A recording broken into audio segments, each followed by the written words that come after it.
yang fans Manchester United sekarang mengkambing hitamkan Benjamin Sesko. Bagi aku benda tu adalah benda something stupid.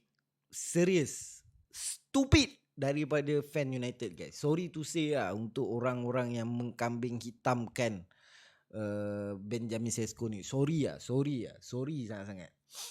Kau apa tu pemikiran kau? Satu game. Bukan dah 5 game, 6 game. Satu game je member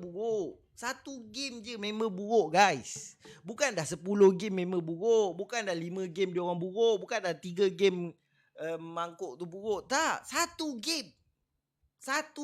Itu pun first touch je, bro.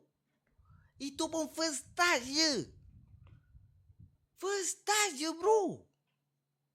Member buruk-buruk pun dah 2 gol. Betul? Yang tu striker 160 juta tu tak ada gol lagi. Tolong guys. Satu game kau terus nak salahkan Sesko.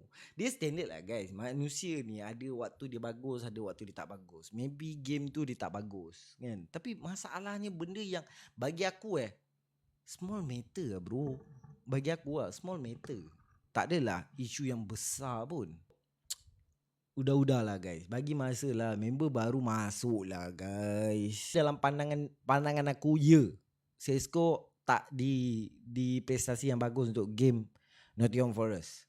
Tapi still dia ada impact juga dia buat. Link up dia bagus, passing dia bagus. Cuma lah ada 2-3 moment je yang dia yang dia tak touch, yang first touch dia hauk. Tu je. Takkan tu je terus kau nak salahkan dia.